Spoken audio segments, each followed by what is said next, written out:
Hey everybody, warmer days are upon us. That means a few things. Evals may be here. You might be looking at spring hockey, you might be even looking forward to summer hockey. You know, when it gets to the off season, I always like to present you with alternative options to just being on the ice all the time because you deserve a break too. And what we do in my house for my son, who's a goalie, and my daughter, who's a skater, is use NHL Sense Arena, our title sponsor, as many of you know. And they just launched a new goalie mindset training with Pete Fry, which is all about building composure, focus, and emotional control that goalies need in big moments. And then for the skaters, they've really updated Dangle Pro with full ice scanning. So now you're not just standing still stick handling in isolation. You're handling the puck while scanning, making reads, and training your awareness like you would in a real game. And again, this uses mixed reality. So you're actually stick handling with your real stick and a puck. You can see it around virtual objects. It's super fun and it's super nuts. We shared some videos with that. I wish I had that as a kid. Check these deals out. They're offering 50% off an annual plan compared to paying monthly. Plus, you get a free hockey training ball, a free green biscuit, and free shipping on that. Or if you go all in with a 2-year subscription, you can get a new MetaQuest 3S headset for $100. That's $900 in savings. I have never seen them offer the headset for that price. So if that's what's been holding you up, this is the time to get it because it all is going to add up. All right. Head to nhl.sensearena.com/OKPH and use the promo code OKPH to save an additional $25 on top of the offers I've already mentioned. We have always loved NHL Sense Arena's belief in us and what we do as a show, and we always appreciate your belief in us as well. This is a great deal. Go check it out. And as always, enjoy this episode of Our Kids Play Hockey.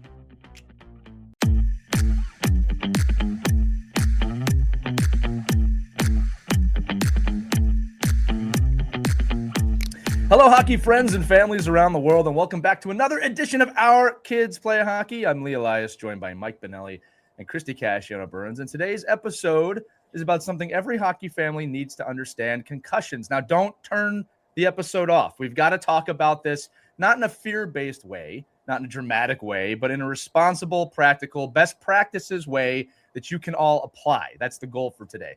Bringing in our guest, it's Dr. Baric, founder of myconcussiondoctor.com. Again, it's myconcussiondr.com if you want to check it out. And he focuses on concussion recovery education and helping families better understand how to manage brain health in youth sports. Our goal today is that you're going to leave this episode with takeaways that you can apply for your teams and your kids moving forward. It's one of those listens. You listen one time, you might remember this, might help save a kid in the future. So with that said, Dr. Baric, welcome to Our Kids Play Hockey. Thanks, Lee, Christie, and Mike. Thanks for having me. Yeah, we're so grateful to have you on because we have so many questions for you. Beginning question, just what is the definition of a concussion? What's really happening in the brain if you suffer from one? Okay, so a concussion diagnosis is as squishy as can be. And we have the extreme ones where there's actually bleeding in the brain. It's called a subdural hematoma. And again, extremely rare, fortunately, extremely serious. You got to get to the ER immediately. But now you're in this entire squishy zone from that down to zero. And then, Christie, the most important thing of concussions, it's a head injury, it's a head bump, and head bumps are cumulative. So you might have had your first one. 80% of kids by year one fall from 3 feet on the floor. Check, one, right? And now you're playing hockey or any other sport or just living life in the backyard, and it might be your 50th head bump or your 90th or your 900th. So really, it's as much as I'd love to have this binary, blue, pink, I'm pregnant or I'm not, it's not like that. I'm wondering, so when I grew up, much older than these two guys. So Not really. When I grew up, the adage basically was, you got your bell rung and there was no diagnosis of a concussion. Right. And we knew and we didn't know what most, I know if you got your bell rung, he's like, get up, get going, shake it off. And I think what you're talking about, and we define concussions, can you just explain, the kids actually, are the kids that listen to our show might understand concussions even better than our adults that listen to the show, because they've been in the world of, listen, when in doubt, sit it out. When you get hit in a way, speak up and let people know. Me, I could guarantee you that I was speaking up if I had if I got injured in a game. I was just like, oh my, I got to find a way to keep playing here. And this is on me, not on somebody else to diagnose me. Right. So could you just talk a little bit about, knowing that what a concussion is clinically, what is it exactly? Why the reason for the cumulative piece of this? Like, and why aren't we understanding it better in communicating what concussions are when we only talk about it happening in the sport, right? On the ice. But in actuality, it could be happening in all these other aspects of life we're not even aware of, right? As coaches and even parents. Okay, so you asked huge points. Of all the concussions in the United States, 15% are sports related. 85% are in the bedroom. You know, you bump your head on the corner. You bend down in the kitchen and you stand up into a door. You get an auto accident. This is just called life. But so three things happen quickly in the brain. I'll give you real quick physiology, and I think this is going to answer your question. Your brain weighs 1% of your body, consumes 25% of your calories. The energy systems just fail. Oh, I can't be around lights. I can't be around school. I can't process data. Number two, the brain has very specific cells called glial cells, more than you want to know. But just like in our body, we have the lymphatics. In the brain, we have our glymphatics. And a University of Rochester researcher basically came out in the last several years and said, your brain has its own whole super toxic detoxification systems, and all that fails. And then number three, you actually get swelling inside the brain. The astrocytes, which are cells in there, they actually create a scar. So you actually have scarring at the microcellular level in the brain. And of course, we can see this in the CTE, in the post, I donate my brain to science, where I was just at a conference pre-Super Bowl, and they open up their brain and it's just a catastrophe. But we can't do that in a live person. Hey, let's open up your brain and try to find scars. Are there better on-field pre and post-diagnostic tests? 100%. But the industry is still running on 1980s technology. Oh, Mike, you have left shoulder pain, hypothetically. Oh, go home for 2 days, stay in the dark. And you're going to say, no way, man, I'm having a heart attack, potentially. I want an EKG. I want to do things. I want to chew on my aspirin to do as much as possible. But concussion care is still stuck 50 years ago. But the neuromicrobiology, the neuroimaging has propelled us to 2030 data, but everybody's running on an old algorithm. That's a good way to put it. I think we see that all the time. A lot of misconceptions then out there, Dr. Baric, about concussions. Maybe you can dispel a few of them. Well, again, it's so people look at concussions as binary. Were you knocked out? No, I wasn't knocked out. Okay, then you don't have a concussion. That's crap. So if a person did a good eye tracking exam or a neurological exam, a simple neuro exam of walk right foot and left foot right in front, and then give them numbers, and they have to say odd or even. That could be an amazing sideline exam. And you're like, well, yeah, three is even. But they can't do things at once. That's simple. So the on-field exams, nobody's even doing the Amsterdam documents, the Berlin working documents. So sadly, there's a lot of people with a lot of titles that are still using older technology, because that's the way my daddy did it. Well, I love that you just gave that example. Let's just revisit that for the parents and the coaches real quick. You said left foot in front of the right foot, while also say that one more time. Like, this is something coaches can do, right? Huge. So give them two tasks. Right. Two tasks. Go, close your eye, touch your nose, and I'll auditorially tell you numbers, and you just tell me even or odd. That's simple. Right. And they'll be like, 3, odd. Wait a second. Right. I don't need that should be an easy answer. Right. But when you multitask, it's quickly able to see that failure. Now, here's the question: could they do it before they get on the ice? Well, it depends on the age. I would say it depends on the age. But I know. Listen, we're bringing this up, Dr. Baric, because, like I said, that's a huge takeaway for the audience, right? The small things, because I think what happens is, a lot of volunteer coaches, especially at the youth level, don't necessarily know what to do, right? And one of the things that what's the right word here? scares me a little bit is sometimes coaches be, are you okay? Are you okay? Let's get you back in the game. And it's like, Right. whoa. Okay, especially with a head injury or a head contact of any type, you've got to slow your roll in that situation.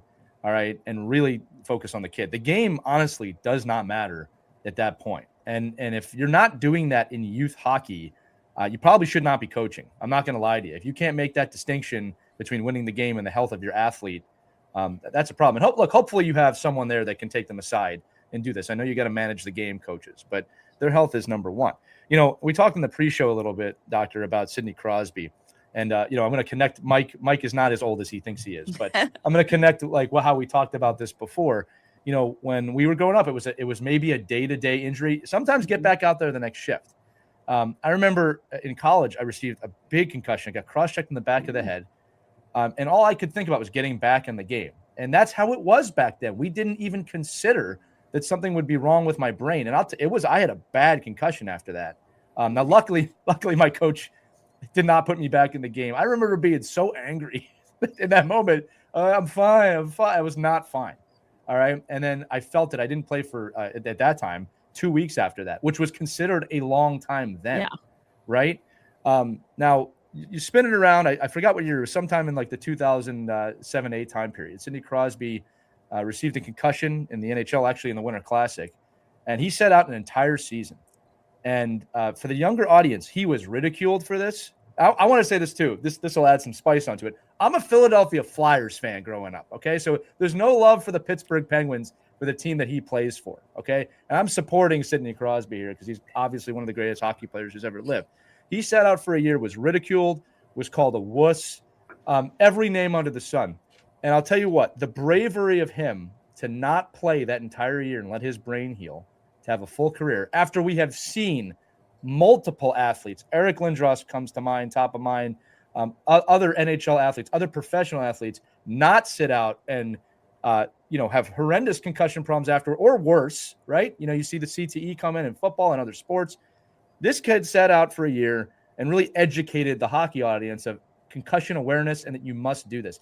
I feel like ever since that moment, we've changed the discussion, not far enough, but we've changed the discussion of, okay, this is not a minor thing, right? So I would love your thoughts on that because you had mentioned it to me before as well about how he really led the way, but he took a year to come back. I can't imagine all the tests he was having and things like that. So 30-second story. So I am a Pittsburgh fan growing up there. And he goes out on a concussion and I'm in North Carolina. And I says, oh, Sidney Crosby needs to go to see this guy. And my kids are looking at me like, who's this guy? And then a few months later, I read in Sports Illustrated, Sidney Crosby goes to see this guy. That is the extreme case, right? And there are people that were able to get him back to his level. Interesting, all behind the scenes. When he was rehabbing, skating counterclockwise, he could shoot the puck perfect. Clockwise, he couldn't. Interesting. So, that's the level of refinement that there are people and expertises to get these individuals back at that level. Right. But the goal is to never get there. Right. I don't need a whole house fire. I need a fire extinguisher in my house. So I have a fire extinguisher in my house. I got a little bit of a mess, but I put it out in the kitchen. It's minor. It's little. But if I have to, I don't have that fire extinguisher. I call 911. The fire people come. My house is half burnt down. Here's the problem. In the real world, you and I move out. But that's our body. We can't move out of our body. We got to live in this thing. Right. The rest of our life. So here's a data point scared the heck out of me last year. Finland has socialized medicine. Good or bad, but this is good in this case. They're able to track you your entire life. If somebody has a mild head injury before they graduate high school, they have a 15% less likelihood of going to college. Oh, wow. Wow. Look at the incarceration rates of people in jail, male and female. 95+% have all had head injuries. Wow. So this is like mind blowing because it is. Your brain, and to me, it's not if they're going to have a head injury. Is it going to be a 1 out of 100, a 5 out of 100, or a 90 out of 100 that we got the stretcher board and we're taking you off? I'm thinking about, like you just mentioned, Sidney Crosby. You're talking about obviously professionals in the field, right? People like, you see the sideline doctors at NFL games and hockey and the concussion protocols. What can we do as parents? Like, so now and I don't know, and to Lee's point, like, I don't know if we can depend on our coaches to be the arbiter of whether my kid can play or not, right? I mean, because the coach is worrying about, they're watching 15, 20 players. Let's face it, the parent is watching one player. That's all they're watching. They don't care about anybody else, right? So they see that player go into the corner, they hit their head off the ice. What are some things, and maybe it wasn't dramatic. Maybe it wasn't the big hit, the kid crashed in the boards, everybody comes out on a knee and all that stuff. This is just, your kid, right? You see your kid gets hit. What can a parent do? And what should they look for? Behavioral, physical. How can I determine and say, oh, you know what? I think my kid might have a concussion. I should really look into this more. Okay, so you hit it. It's the straw that broke the camel's back, right? This might be the 45th to the 46th, and this was the one where he gets an innocuous head bump. He's down and a knee hits him in the head, and he gets up and he finishes shift and he comes back. Parents know this child the best, right? They know this. They know their child the best. Is there changes in attitude? Is there changes in sleep? Is there changes in being able to multitask? And multitasking is a great, very simple on sideline test that you can do.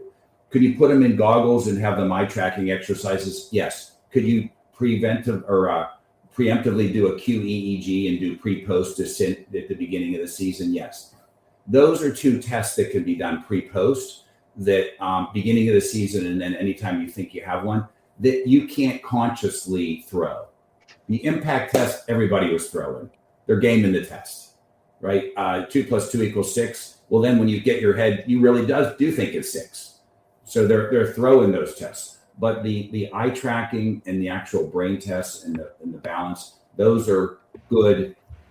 You get your baseline, and then if you have an injury, you can redo those tests because they're non-invasive. We're not taking brain biopsies out. Right. I'm wondering too. Sorry, Lee. Just a follow up to that. Because we've seen this, time and time again, and you hear about it. Like what, like the symptoms, because they can show up, right? They don't necessarily have to just show up. Like, okay, after the game, and your son, you go out and you have lunch, and everything seems fine. All of a sudden, the next morning, they're like, oh, I don't feel so good, or I didn't sleep all night, or like, so, what are some of those symptoms we can look for, and then really, what's the window of when we can kind of say, okay, we're kind of out of the, there's nothing I'm really worrying about. Because to your point, like, you see some kids get hit and you're like, that kid had definitely got a concussion. There's no doubt. And maybe as a doctor, you say, no, he didn't damage his head. And maybe it was maybe it wasn't the 74th hit to his head. It was it happened, and it looked worse than it was. But then the kid, another kid hits him with the stick coming out of the locker room by mistake. And maybe that's the thing that set him off. Correct. So I'm just wondering, what's the window and the time frame that we should be looking at? Okay, so you asked several good points. I'm good at that. In the brain, you want to look, of course, as quickly after that injury. You watch it for a week or two. So TBI, everybody says, oh, traumatic brain injury. I have renamed that. It's a traumatic body injury. Within 30 minutes, your microbiome in your gut is screwed up. Your heart output goes backwards, or is modified. Your testosterone starts reducing, your pituitary, hypothyroid. Your sleep is disrupted. Your calm hormones, your serotonin, dopamine, GABA are all affected through the microbiome in the brain. So when you hit this, it affects everything. TBI, a traumatic body injury. And then I've even made a new acronym. It's called a TFI. And what is a TFI? What happens with that kid that gets his head bumped and has to be out of school for 2 weeks at 12 years old? Can't leave him home by himself. It's a traumatic family injury. Yeah. It's a TFI. Mom, dad, aunt, uncle, somebody, that whole family's affected. I mean, what happens if there's a long-term event here? You have to take care of your wounded. So mom and dad are committing their time to their wounded, as they should be, but others are suffering, right? So it's a traumatic family injury and a traumatic body injury.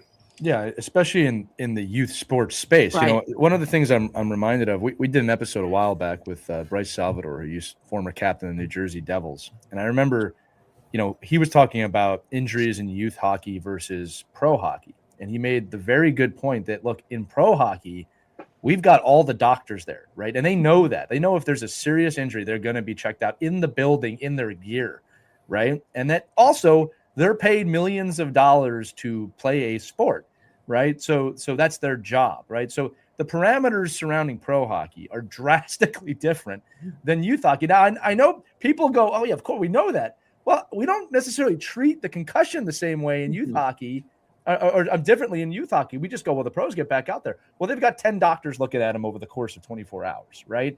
So when it comes to youth hockey, just in my opinion, you always take extreme caution no matter what. All right. And again, it may not look that bad. Like one of the things we want to talk about, doctor, is that, like, you know, a concussion, sometimes it does look super obvious, right? You got hit in the head and you flung around. It's probably a concussion. Sometimes concussion hits don't look like their head hits. In fact, if I remember correctly, I remember when Sidney Crosby got hit at the time, you know, I remember he did get hit in the head. You could see that. Right. But none of us thought like, oh, that was a major head injury. No bodyboard here. We're not taking them out on the bodyboard and everybody on the knee for the ice for a week. An hour. Right. So my question to you here too is that there is no concussion hit. They can look a lot of different ways. It could be on the fall, on the ice. It could be against the boards. Could be contact body to body. It could be incidental contact. Kid could fall down. Like there's a lot of different ways a concussion could happen. Correct. Yeah, correct. And Mike, you hit it right on the head. The brain could have no negative effect on the ice, but you're walking down and, you know, you just turn into a stick. Right. And again, that's the little bit. And that's really why I have spent 5 years looking at the cellular changes that happen in any head bump. And is this hockey or whatever? And they're all the same. The three systems fail. The energy system fails, the detox, the drains fail, and you get swelling. And I went out and I developed a product called Concussion 911 that is natural, and you're able to protect your brain. You're able to keep all those three flowing. Right. So, you know, we have some teams, different levels, that do it proactively before the game.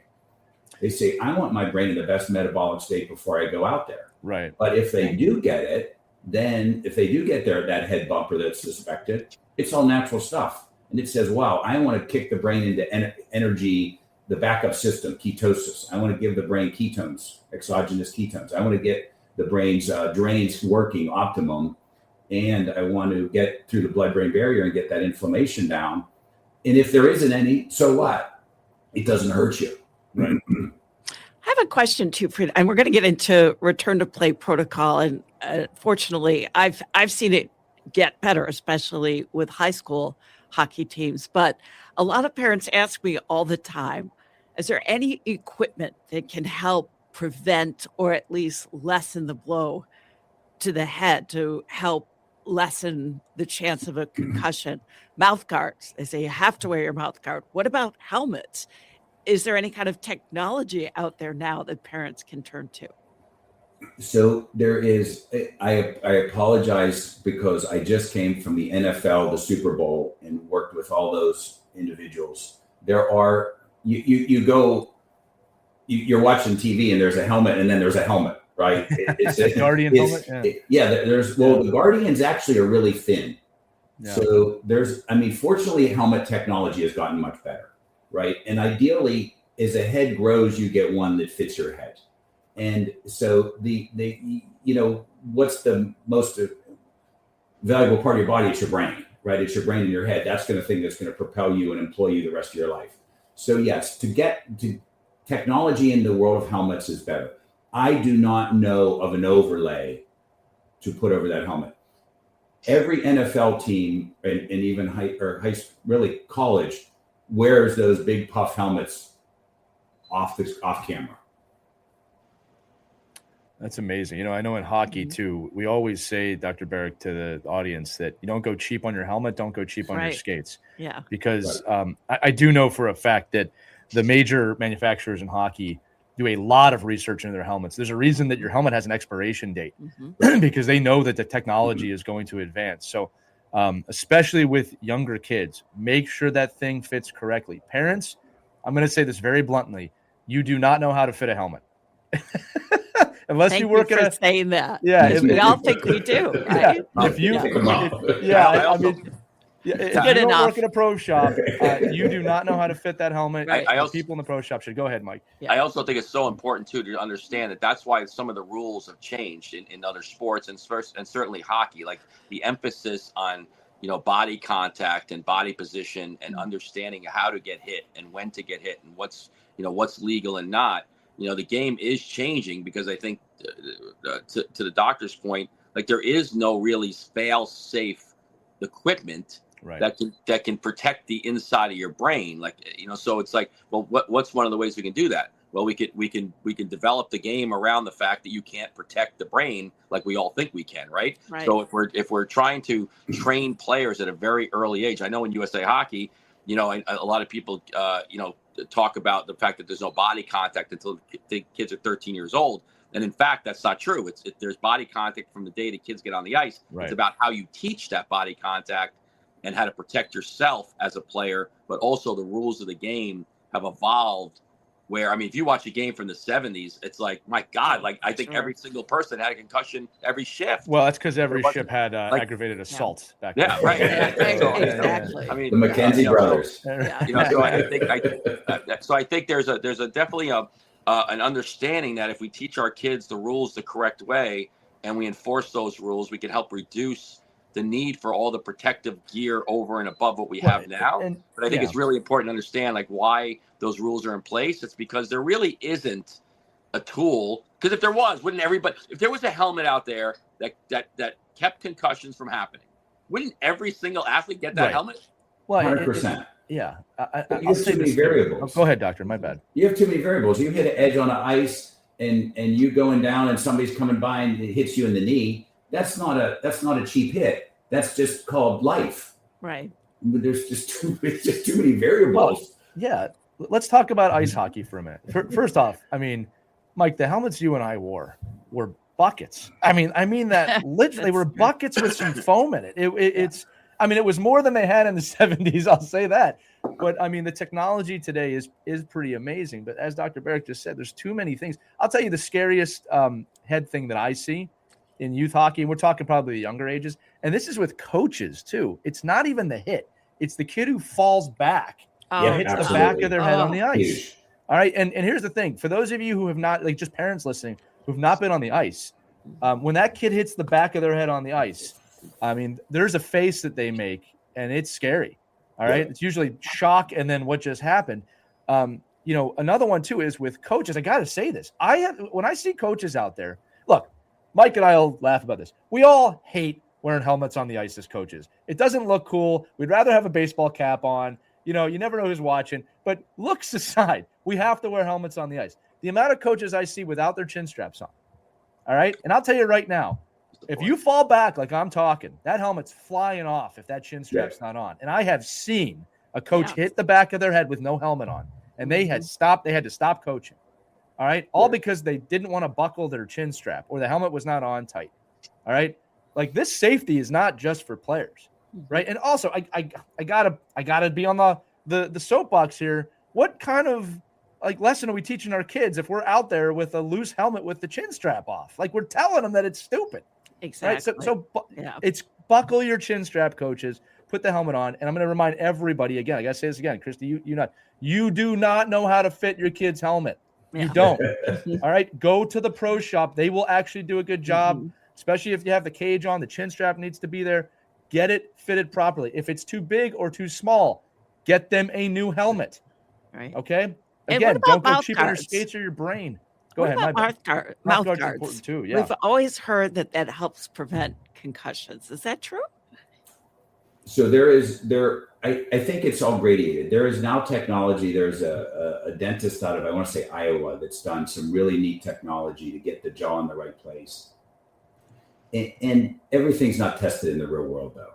So yes, if you hit the jaw perfectly and you're blah, blah, blah. But yes, you need a high quality helmet and mouth guard. Yeah. Right. You get what you pay for. Yes. I'm glad you mentioned that. Let's talk about return to play protocol, because really this is where emotions can get high. What does a proper return to play protocol look like? And some parents, I've seen it. They'll shop around for doctors until a doctor says, okay, they can play. So dangerous, but that's where the emotions come into play. And I think parents sort of lose sight of how important it is to make sure your kid is ready before they get back on the ice, healthy before they get back on the ice, out of the danger zone. And again, so this is on a case by case basis. And if I'm a parent, I'm looking for providers that are I'm going to ask them and say, what guidelines are you following? Are you using the Berlin Working Papers, right? Are you using what happens every few years? COVID screwed it up a little bit. Is they get all the smartest people in the world, from neurologists, orthopedic surgeons, chiropractors, physical therapists, athletic trainers, blah, blah, blah. And they say, what do we know, people? Are you following that? The second is it's on a case-by-case basis. So there's no magical Buffalo treadmill test that everybody grades you back on or, recovers back onto. And that is where the technology of, do you have a pre-post QEEG? Do you have a pre-post eye tracking?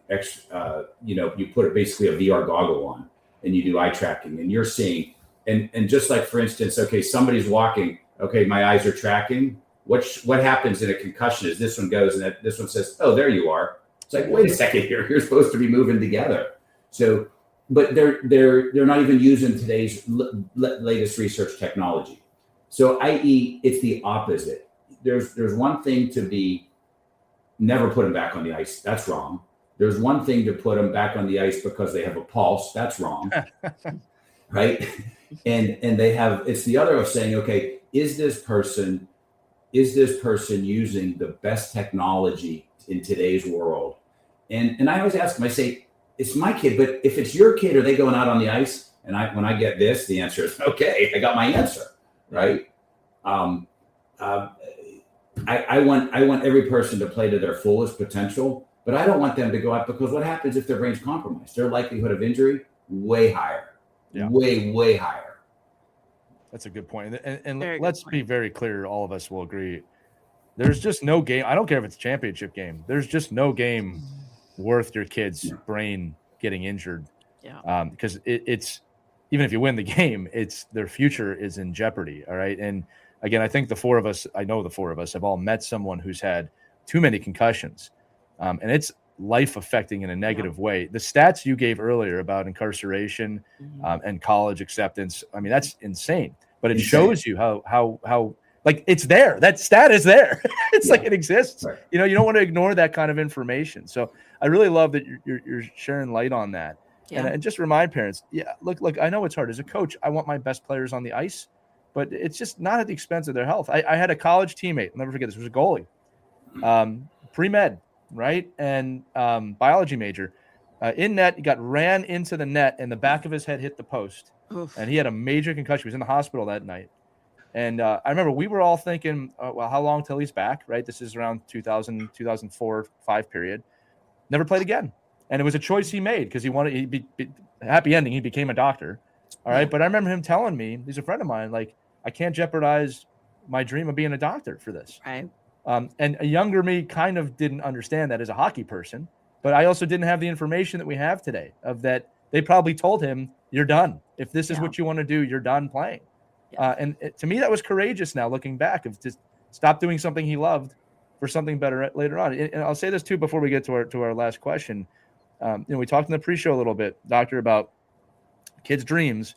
And we always say it, you don't have to support your kid's dream, but you have to support their right to have a dream. I want your kids to have big dreams, but you have to be realistic with them, that nothing is guaranteed, that it's okay to tell them the odds, but it's okay to pursue your dreams.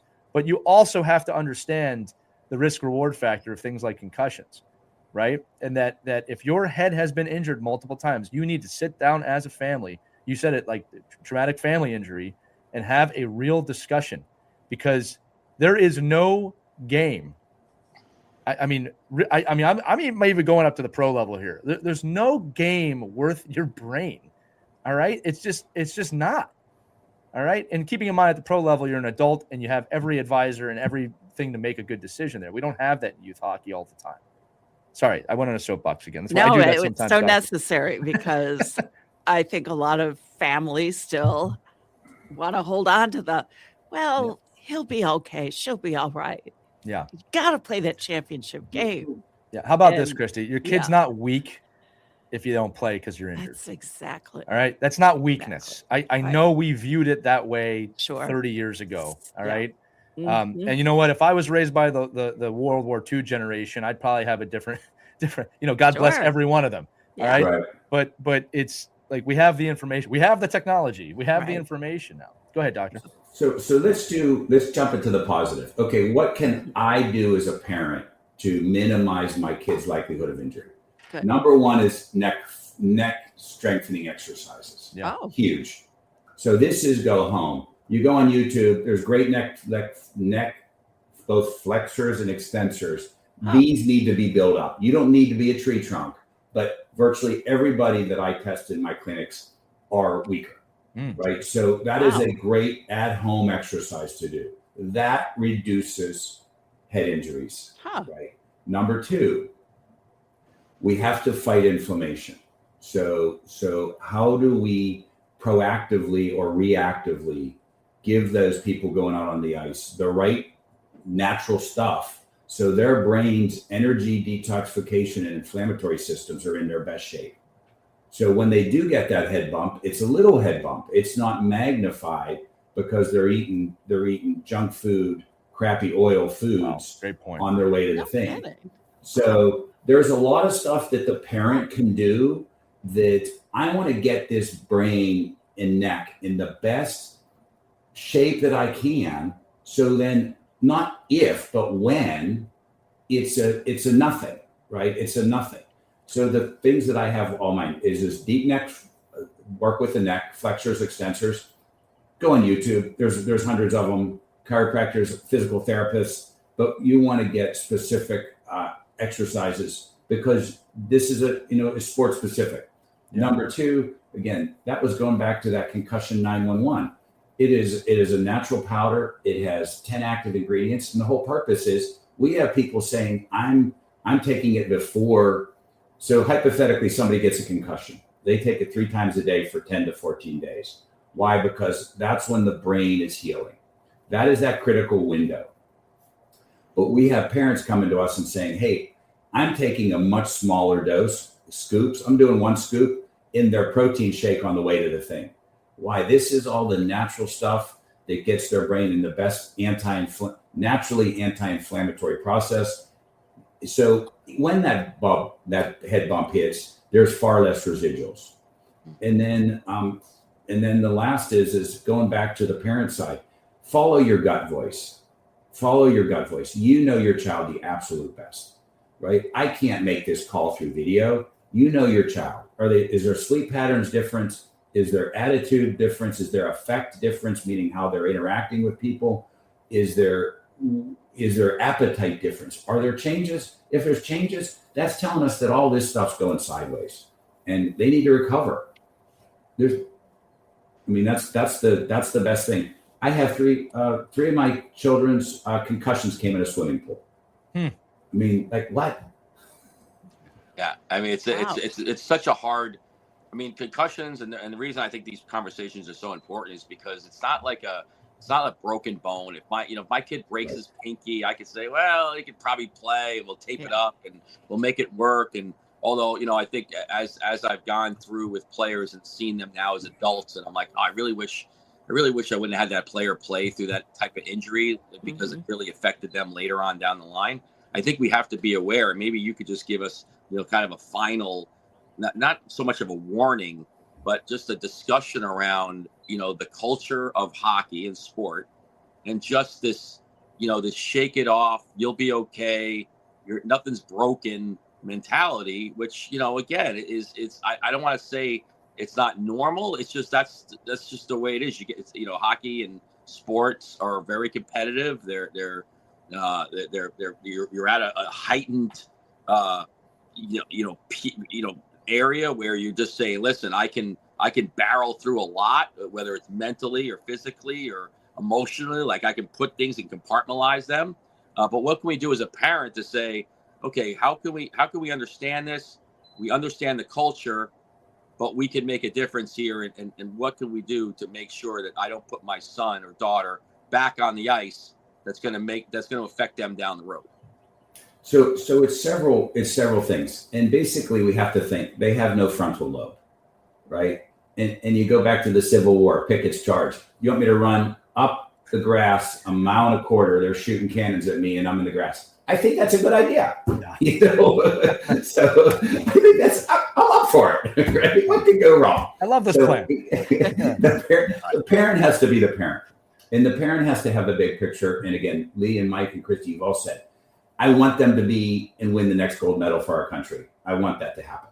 In the real world, I want them to play hard. I want them to, but I have to keep that perspective of, am I compromising this kid's future, entire life from this one injury to win this game that 17 years later from now means nothing, right? So do we want them to play hard? Yes. But it's here's what you're doing. You're trying to get as many baselines as possible.